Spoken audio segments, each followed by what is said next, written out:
ଆଗରୁ ଆମେ ଧାନ ଚାଷ କରୁଥିଲୁ ଖାଇବା ପାଇଁ, ଏବେ ଧାନ ଚାଷ କରୁଛୁ ଆମେ ଧାନ ବିକ୍ରି କରିବା ପାଇଁ। ଏହି ଉତ୍ପାଦିକତା ବଢେଇବା, ଅମଳ ବଢେଇବାର ଗୋଟେ ମୁଖ୍ୟ ଉପାଦାନ ହେଉଛି ଭଲ ମଞ୍ଜି। ଯେ ଏ ବର୍ଷ ଏଲନିନୋର ପ୍ରଭାବରେ ଆମ ଭାରତରେ, ଓଡ଼ିଶାରେ ସବୁଆଡେ ସ୍ୱଳ୍ପ ବୃଷ୍ଟିପାତ ନିଶ୍ଚିତ ଅଛି। ଯେ ଆପଣମାନେ ଯୋଉ ଜାଗା ଗୁଡାକରେ 150 ଦିନିଆ ଧାନ କରୁଥିଲେ ତାକୁ 10 ଦିନ କମେଇ ଦିଅନ୍ତୁ। ଆଗକୁ ଆସୁଛି ଖରିଫ ଫସଲ। ଖରିଫ ଫସଲରେ କୃଷକ କୋଭଳି ଭାବରେ ବିହନ ନେଇ ଚାଷ କାର୍ଯ୍ୟ କରି ଲାଭଦାୟକ ହୋଇପାରିବ ଏବଂ କୃଷି କାର୍ଯ୍ୟ ଅତି ସୁରୁଖୁରୁରେ ସମ୍ପାଦନ କରିପାରିବ। ଏନେଇ ଆମେ ଅଧିକ ଆଲୋଚନା କରିବା। ଆଜିର ସ୍ୱତନ୍ତ୍ର କାର୍ଯ୍ୟକ୍ରମ ରହୁଛି କୃଷି ଭିତ୍ତିକ କାର୍ଯ୍ୟକ୍ରମ। କୃଷି ଭିତ୍ତିକ କାର୍ଯ୍ୟକ୍ରମରେ ଆମ ସହିତ ଅଛନ୍ତି ଡକ୍ଟର ନାଥ ଅଛନ୍ତି।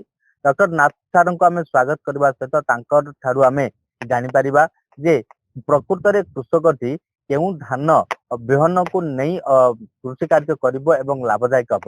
ସାର୍, ଓଡ଼ିଶା ଭାସ୍କରକୁ ସ୍ୱାଗତ କରୁଛୁ। ସାର୍, ବର୍ତ୍ତମାନ ଆଉ କିଛି ଦିନ ପରେ ମଧ୍ୟ କୃଷକମାନେ ବିଭିନ୍ନ ସୋସାଇଟିରୁ ବିହନ ନେବେ, ସେମାନେ କୃଷି କାର୍ଯ୍ୟ ଆରମ୍ଭ କରିବେ। ସାର୍, ବାସ୍ତବରେ ଯଦି ଆମେ ଦେଖିବା ଗୋଟେ କୃଷକଟି ଲାଭଦାୟକ କେମିତି ହେବ, କେଉଁ ବିହନ ନେଇ ଚାଷ କରିବ ଏବଂ ଯେଉଁ ବିହନ ରହିଛି ସେମାନଙ୍କ ପାଖରେ ସେଇ ବିହନଟା ସେମାନେ କରିବେ ନା ସୋସାଇଟିରୁ ବିହନ ନେବେ, ନୂତନ ଧରଣର ବିହନ ନେବେ, କଣ କରିଲେ କୃଷକଟି ଅଧିକ ଲାଭଦାୟକ ହୋଇପାରିବ? ଦେଖନ୍ତୁ, ଏଇ ବର୍ଷା ଦିନେ ବା ଖରିଫ ଋତୁରେ ଧାନଟା ହଉଛି ଆମ ଓଡ଼ିଶାର ସବୁ ଜିଲ୍ଲାର ମୁଖ୍ୟ ଫସଲ। ଧାନ ଛଡା ଆମର ଆଉ କିଛି ଗତି ନାହିଁ। ଆମେ ବି ବିଭିନ୍ନ ଯୋଜନାରେ ଧାନକୁ ପ୍ରୋତ୍ସାହନ କରୁଛୁ, ସରକାର କରୁଛନ୍ତି ଏବଂ ଧାନରୁ କେମିତି ଅଧିକା ଉତ୍ପାଦିକତା ହବ ସେ ପାଇଁ ଚେଷ୍ଟା କରାଯାଉଛି। ଏଇ ଉତ୍ପାଦିକତା ବଢେଇବା, ଅମଳ ବଢେଇବାର ଗୋଟେ ମୁଖ୍ୟ ଉପାଦାନ ହଉଛି ଭଲ ମଞ୍ଜି। ସୁସ୍ଥ ନିରୋଗ ମଞ୍ଜିଟେ ଯଦି ପାଇଲେ ଏବଂ ତାକୁ ଅନୁକୂଳ ତାର ମାଟି, ପାଣି, ପବନ ଯଦି ହେଲା, ସେ ବେଶ ବଢିଆ ଉତ୍ପାଦନ ଦବ। ଆପଣ ଅଧିକା ଅମଳ ପାଇବେ ଏବଂ ରୋଜଗାର ପାଇବେ। ଏଇ କ୍ରମରେ ଆମ ଗଞ୍ଜାମ ଜିଲ୍ଲାକୁ ଯଦି ଆମେ ଦେଖିବା, ଏଇ ଗଞ୍ଜାମ ଜିଲ୍ଲାରେ ଆମେ 50 ଭାଗ ପାଖାପାଖି ଧାନ ଚାଷ ହଉଛି। ଯେତିକି ଖରିଫ ଚାଷ ହଉଛି 50 ଭାଗ ପାଖାପାଖି ଧାନ ଚାଷ ହଉଛି। ଧାନ ଚାଷ ଭିତରେ ଆପଣ ଉଚ୍ଚା ଜମି ଅଛି, ମଝିଆଳି ଜମି ଅଛି, ଖାଲ ଜମି ଅଛି।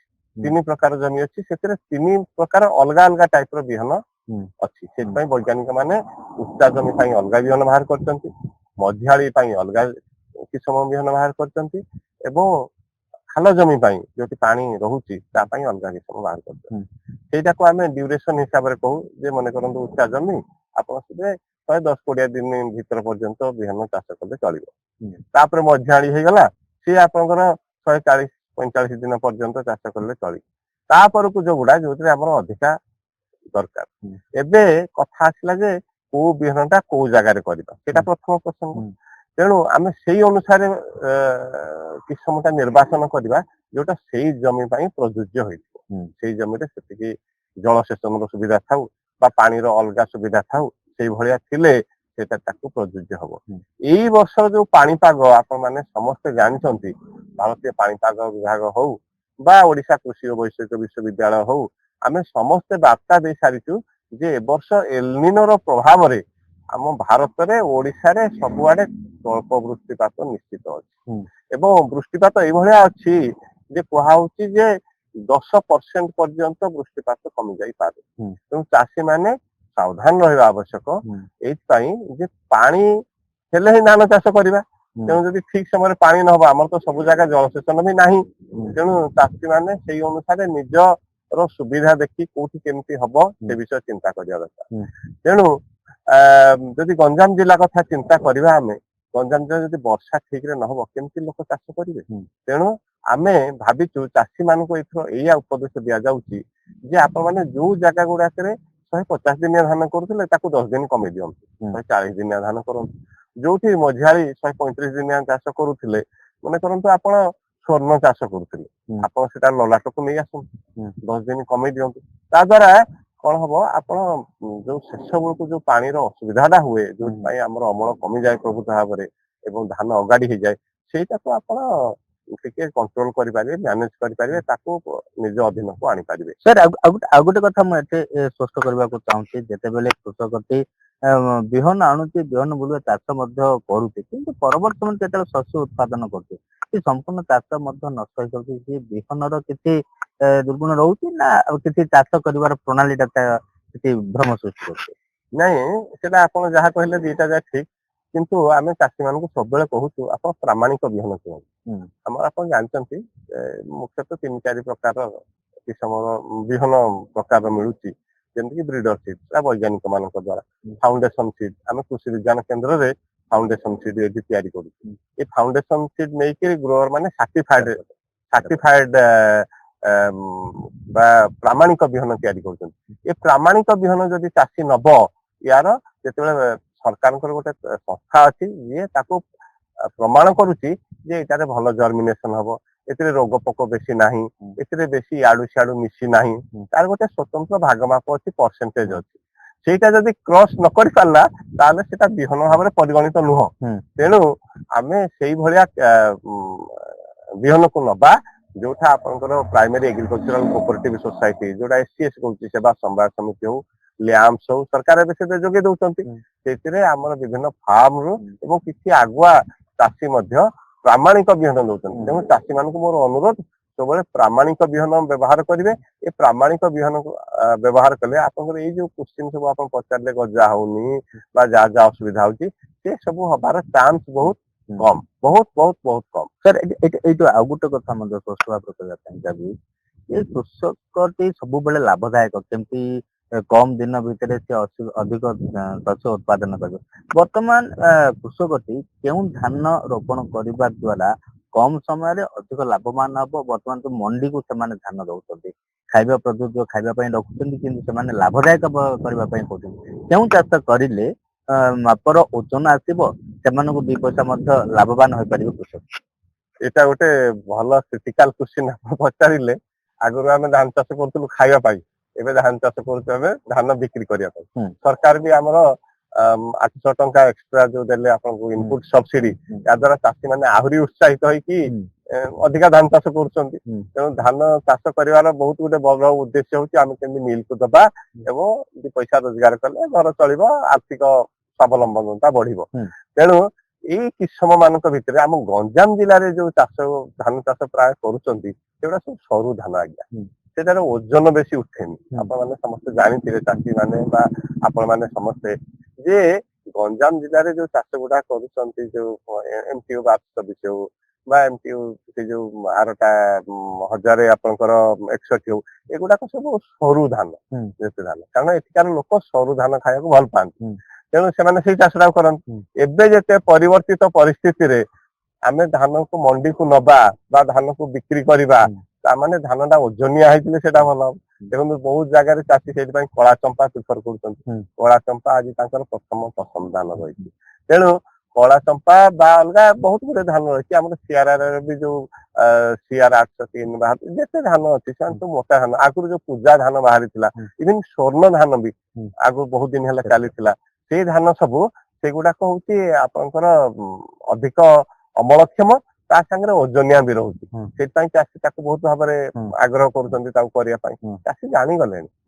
ସାର୍ ଆଉ ଗୋଟେ ପ୍ରଶ୍ନ ରହୁଛି, ଯେହେତୁ ଚାଷୀଙ୍କର ହିତ ଦୃଷ୍ଟିରେ ଯଦି ଆମେ କହିବା, ତାହେଲେ ଚାଷ କାମ ଚାଷୀ କରୁଛି, ସେ ପ୍ରଣାଳୀରେ କିଛି ଭୁଲ ରହୁଛି? ତାପରେ ତମ 2ଟି କଥା ରହୁଛି, ଧାନ ବିହନ ବୁଣିକି ଧାନ ତଳି କରିକି ଉପାଡ଼ିକି ରୋଇବା, ଆଉ କିଛି ଜାଗାରେ ଦେଖୁଛନ୍ତି ଚାଷ ଜମିରେ ଧାନ ସିଧାସଳଖ ବୁଣୁଛନ୍ତି, ସେମାନେ ଆଉ ଧାନ ରୋଉନାହାନ୍ତି। ପ୍ରଣାଳୀରେ ସେଠି କିଛି ଭୁଲ ରହୁଛି କି? ଯୋଉ ଜାଗାରେ ଧାନ ପଡିଯିବ, ମେଞ୍ଚା ପଡିଯାଉଛି, ସେଟା ମେଞ୍ଚା କିନା ରହୁଛି, ସେଥିରେ ଧାନ ଅମଳରେ କିଛି ବାଧା ସୃଷ୍ଟି କରୁଛି କି? ଦେଖନ୍ତୁ, ଆମର ଧାନର ସ୍ୱତନ୍ତ୍ର ସ୍ପେସିଫିକ ଅଛି। ଗୋଟେ ଏକରରେ ଆପଣ ଅତି ବେଶୀରେ ବେଶୀ 20 କେଜି ପକେଇ ପାରିବେ। ଯଦି ଆପଣ 30 କେଜି ପକେଇଲେ, ତାହେଲେ ସେଠୁ ଯୋଉ ବାହାରିବା ସେ ବେଶୀ ଗହଳିଆ ଧାନ ହେଇଯିବ। ଗହଳିଆ ଧାନ ହେଲା ମାନେ ତାର ପ୍ରଡକ୍ଟିଭିଟି କମିଯିବ, ଏଇଟା ଆପଣ ଜାଣୁଛନ୍ତି। ଇଭେନ ତଳି ପକାରୁ ଆରମ୍ଭ କରିବେ, ଆପଣ ଧାନ ମଞ୍ଜି ଯୋଉ ନେଲେ ସୋସାଇଟିରୁ କିଣିକି, ତାଙ୍କୁ ପ୍ରଥମେ ବିଶୋଧନ କରନ୍ତୁ। ସେଇ ଭିତରେ ଥିରାମ ପ୍ୟାକେଟ ଦିଆହେଇଛି, ତାକୁ ଗୋଳାନ୍ତୁ। ଗୋଳେଇଲେ ସେ ଯୋଉ ଆପଣଙ୍କର ଭବିଷ୍ୟତରେ ରୋଗ ହବାର ସମ୍ଭାବନା ଅଛି, ସେ ରୋଗକୁ ଆପଣ ମ୍ୟାନେଜ କରିପାରିବେ, ତାକୁ ନିୟନ୍ତ୍ରଣ କରିପାରିବେ। ଏଇଟା ହେଲା ପ୍ରଥମ, ସେଟା ପୋଲିଓ ବୁନ୍ଦା। ତାପରେ ଆପଣ ଯୋଉ ତଳି ପକଉଛନ୍ତି, ତଳିରେ ମଧ୍ୟ ଆପଣ ବିଶୋଧନ କରନ୍ତୁ। ତଳି ତାର ଯୋଉ ସେତେବେଳେ ଆମେ କହୁଛୁ ଯେ ଟିକେ ଯୋଉ କାଲଡାନ 4G ଦିଆ ହଉଛି ଆପଣ ଦାନାଦାର ଟାଇପର, ତାକୁ ଦେଲେ ସେଥିରେ କାଣ୍ଡବିନ୍ଧା ଫାଣ୍ଡବିନ୍ଧା ଆଉ ଲାଗିବେନି। ଏହା ନ ଲାଗିବା ଦ୍ୱାରା ଆପଣ ଭବିଷ୍ୟତରେ ଭଲ ତଳି ପାଇଲେ, ଭଲ କଲେ, ସେ ଭଲ ଅମଳ ପାଇଲେ। ତାପରେ ଆପଣ ଯେତେବେଳେ ତଳି ବଡ ହେଲା, ଏଠି ଚାଷୀ ମାନେ ଆମର କଣ କରନ୍ତି, ସବୁ 40 ଦିନ ତଳି ଲଗେଇବେ, 35 ଦିନ ତଳି ଲଗେଇବେ, ମାସେ ହେଇଯାଇଥିବ ତଳି ଲଗେଇବେ। ସେ ତଳିର ଗୋଟେ ଅଛି ଆଜ୍ଞା, ତାର ସ୍ୱତନ୍ତ୍ର ସମୟ ଅଛି। ତାକୁ ଆପଣ 21 ଦିନ ଭିତରେ ଲଗାନ୍ତୁ। ଏବେ ତ ଆମେ ଶ୍ରୀ ପ୍ରଣାଳୀରେ ଯୋଉ ଚାଷ ଆପଣ ମାନେ କରିଥିବେ ଶୁଣିଥିବେ ଆଗରୁ ବହୁତ ଚାଷୀ କରୁଥିଲେ, ସେମାନଙ୍କୁ ଆମେ କହୁଥିଲୁ 12 ରୁ 15 ଦିନ ଭିତରେ ତଳି ଲଗାଅ, କାରଣ 15 ଦିନ ସେ ତା ପରଠୁ ତାର ପିଲ ଦବାର କ୍ଷମତା ଆସିଯାଏ। ତେଣୁ ଯେତିକି ପିଲ ଅଧିକା ହବ ଏବଂ ସେ ସମୟ ଅଧିକା ପାଇବ ସେ ଅଧିକ ଅମଳ ଦବ। ଆଉ ଗୋଟେ ଚାଷୀ ମାନଙ୍କୁ ଆମେ କହୁଛୁ ଯେ ସବୁବେଳେ ଛାଡି ଛାଡି ଲଗାଅ।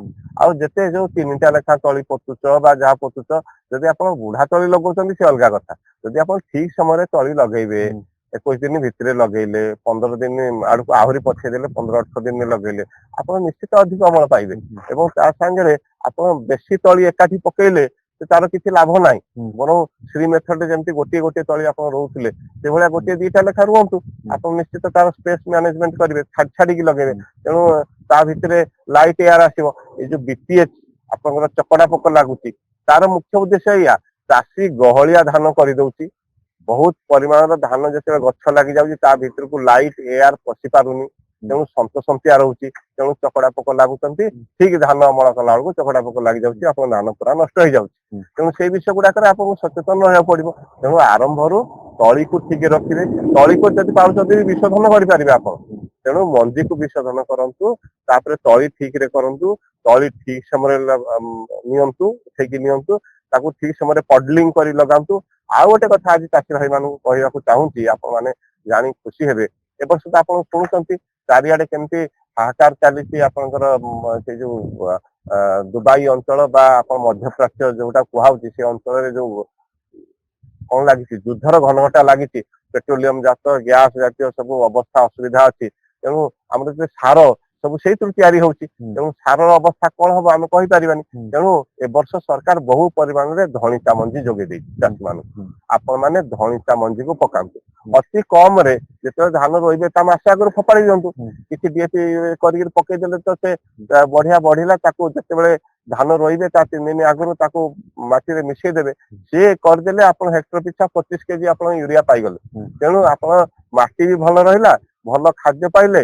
ୟୁରିଆ ଯୋଉ ଅଭାବ ହଉଛି, ଆର ବର୍ଷ ୟୁରିଆ ବି ଅଭାବ ହେଇଥିଲା। ତେଣୁ ଏଇ ସବୁ ବିଷୟରୁ ଆପଣ କ୍ଷାନ୍ତ ପାଇବେ, ଆଉ ଅସୁବିଧା କୌଣସି ପ୍ରକାର ହେବ ନାହିଁ। ତେଣୁ ଆପଣ ମାନଙ୍କୁ ମୋର ଅନୁରୋଧ, ଏ ବର୍ଷ ସମସ୍ତେ ଧଣିଚା ଚାଷ ନିଶ୍ଚିତ କରନ୍ତୁ ଏବଂ ଅର୍ଗାନିକ ଚାଷ ଟିକେ କରିବା ପାଇଁ ଆପଣ ମାନେ ନିଅନ୍ତୁ ତାର ସୁଯୋଗ। ଆପଣଙ୍କର ସମସ୍ତେ ଜାଣିଛନ୍ତି ଅଗ୍ନିଆସ୍ତ୍ର କେମିତି, ବୀଜାମୃତ କଣ, ତାପରେ ଜୀବାମୃତ କଣ, ଏ ସବୁ ଗାଁରେ ଆମର କୃଷି ମିତ୍ର ମାନେ ଅଛନ୍ତି, ତାଙ୍କୁ ସବୁ ଟ୍ରେନିଂ ଦିଆଯାଇଛି। ସେମାନେ ଆପଣ ମାନଙ୍କୁ କହିବେ ବୀଜାମୃତ କେମିତି, ବୀଜାମୃତରେ ଆପଣ ମଞ୍ଜି ବିଶୋଧନ କରିବେ, କେମିତି ଆପଣ ପୋକ ଲାଗିଲେ ନିମାସ୍ତ୍ର ମାରିବେ। ଏ ସବୁ ଗାଁରେ ଅଛି। ଆମ କୃଷି ବିଜ୍ଞାନ କେନ୍ଦ୍ରରେ ମଧ୍ୟ ଆମେ ଗୋଟେ ଡେମନଷ୍ଟ୍ରେସନ ୟୁନିଟ ରଖିଛୁ। ଚାଷୀ ଆସିକିରି ମଧ୍ୟ ଏଠି ଦେଖିପାରିବେ ଯେ କେମିତି ଆମେ ତିଆରି କରିପାରିବା। ତେଣୁ ଚାଷୀ ମାନଙ୍କ ପାଇଁ ସରକାର ସବୁବେଳେ ସଚେତନ ଅଛି। ସବୁବେଳେ ଆମେ ସଜାଗ ଅଛୁ। କୃଷି ବିଜ୍ଞାନ କେନ୍ଦ୍ର ହଉ, ଓଡିଶା କୃଷି ଓ ବୈଷୟିକ ବିଶ୍ୱବିଦ୍ୟାଳୟ ହଉ, ଆମେ ସବୁବେଳେ ଆପଣ ମାନଙ୍କୁ ଚାହୁଁଛୁ ଯେ କେମିତି ଆପଣ ମାନେ ଭଲ ଜ୍ଞାନ ପାଇଲେ, ଭଲ ବିହନ ହଉ, ଜ୍ଞାନ ମାନେ ପ୍ରଣାଳୀ ହଉ, ଚାଷ ପ୍ରଣାଳୀ ହଉ, ରୋଗ ପୋକ ନିୟନ୍ତ୍ରଣ ପ୍ରଣାଳୀ ହଉ, ଏସବୁ ପାଇଲେ ଆପଣ ମାନେ କେମିତି ଅଧିକା ଅମଳ ପାଇବେ, ସେଇଟା ତ ଆମର ଧ୍ୟେୟ, ସେଇଟା ଆମର ଲକ୍ଷ୍ୟ। ସାର୍ ଏଇ ଆଜିର ଗୋଟେ ଶେଷ ପ୍ରଶ୍ନ ଅଛି, ଯେହେତୁ ଜଳବାୟୁ ପରିବର୍ତ୍ତନ ହେଲା ଚାଷୀଙ୍କର ଚାଷ ଅମଳରେ ବାଧା ସୃଷ୍ଟି କରୁଛି। ବିଶେଷ କରି ଯୋଉ ସମୟରେ ଆମେ କୃଷି ଭାଇଟି ତଳି ପକାଇବା କଥା, ସେଇ ସମୟରେ ବର୍ତ୍ତମାନ ତଳି ପଡୁନାହିଁ। ସେଇ ସମୟରେ ରୁଆ ହଉନାହିଁ, ଯେହେତୁ ଜଳବାୟୁ ପରିବର୍ତ୍ତନ ହଉଛି। ଜଳସେଚନର କେଉଁଠାରେ ସୁବିଧା ଥାଉଛି, କେଉଁଠାରେ ସୁବିଧା ନଥାଉଛି ମଧ୍ୟ। ଖାଲ ଜମି ମାନଙ୍କ କେବଳ କେନାଳ ମୁହଁ ଜମି, ପୋଖରୀ ମୁହଁ ଜମି, ଉଚ୍ଚା ଜମି ମାନଙ୍କରେ ସେମାନଙ୍କୁ କେବଳ ସେମାନେ ବର୍ଷା ଆଶ୍ରୟ ଉପରେ ନିର୍ଭର କରିଲେ। ଜଳବାୟୁ ପରିବର୍ତ୍ତନ ଲାଗି କୃଷକ ମାନଙ୍କ ପାଇଁ କେଉଁ ବିହନଟି ସମ୍ପୂର୍ଣ୍ଣ ରୂପେ ଉପଯୋଗୀ ହୋଇପାରିବ, ଆଉ ସେମାନଙ୍କର ଚାଷ ଜମି ନଷ୍ଟ ହବନି, ଫସଲରେ କିଛି ବ୍ୟାଘାତ ସୃଷ୍ଟି ହବନି? ଭଲ ପ୍ରଶ୍ନ ପଚାରିଲେ। ଏବେ ଜଳବାୟୁ ପରିବର୍ତ୍ତନ ଚାଲିବ, ସେଇ ଅନୁସାରେ ମଧ୍ୟ ଆମ ବୈଜ୍ଞାନିକ ମାନେ ପରୀକ୍ଷା ନିରୀକ୍ଷା କରିକି ସେଇଭଳିଆ କିସମ ବାହାର କରିଛନ୍ତି। ଯେମିତି ମୁଁ ଆପଣଙ୍କୁ କହୁଥିଲି ଉଚ୍ଚା ଜମି, ମଝାଳି ଜମି ଏବଂ ଖାଲ ଜମି ପାଇଁ ଏ ବର୍ଷ ଯେମିତି ଆମେ କହୁଛୁ ଯେ ବର୍ଷା ହବନି ବା ବର୍ଷା ହବ, ଦେଖନ୍ତୁ ଜୁନରେ ବର୍ଷା ହବ ଯାହା ପ୍ରେଡିକ୍ସନ କରାହଉଛି, ମଝିରେ ବର୍ଷା ଛାଡିଯିବ। ସେ ଉଚ୍ଚା ଜମି ଗୁଡାକରେ କୋଉ ଫସଲ କରିବେ? ସେତେ ତ ବୃଷ୍ଟିପୁଷ୍ଟ ଅଞ୍ଚଳ, ବର୍ଷା ହେଲେ ପାଣି ହବ। ତା ପାଇଁ ଆମେ ସହଭାଗୀ ଧାନ ଗୋଟେ ଅଛି, ସେ ଆଟଲିଷ୍ଟ 10-12 ଦିନ ପାଣି ନଥିଲେ ମଧ୍ୟ ସେ ସେଇ ଇଲ୍ଡ ଦବ, ସେଇ ଅମଳ ଦବ। ବୀଣା 11 ଗୋଟେ ଧାନ ଅଛି, ସେ ମଧ୍ୟ ସେଇଆ। DRR 44, 42 ମଝାଣି କିସମ ପାଇଁ ଅଛି। ଆପଣଙ୍କର CR ଧାନ 803, ସେ ମଧ୍ୟ କ୍ଲାଇମେଟ ରେଜିଲାଣ୍ଟ, ମାନେ ଜଳବାୟୁ ର ଯାହା ଅସୁବିଧା ହେଲେ ସେ ତାକୁ ସମ୍ମୁଖୀନ ହେଇପାରିବ। ଏଇଭଳିଆ କିସମ ସବୁ ବାହାରିଲାଣି ଯୋଉଟା ଆପଣ ବିପିଏଚ୍ କଥା ଏବେ ମୁଁ କହୁଥିଲି ଚକଡା ପୋକ ହସନ୍ତ ଆମ ଓଡିଶା କୃଷି ଓ ବୈଷୟିକ ବିଶ୍ୱବିଦ୍ୟାଳୟ ବାହାରିଛି ସେଟା ହସନ୍ତରେ ବିପିଏଚ୍ ପୋକ ଲାଗିବନି। ଏଇ ସବୁ ନୂତନ କିସମ ଆମର ସରକାର ଆମ ଓଡିଶା ଯୋଉ ଆପଣଙ୍କର ବିହନ ନିଗମ ତା ସାହାଯ୍ୟରେ ଯୋଗେଇ ଦିଆ ହଉଛି ସମବାୟ ସମିତିରେ ମିଳୁଛି।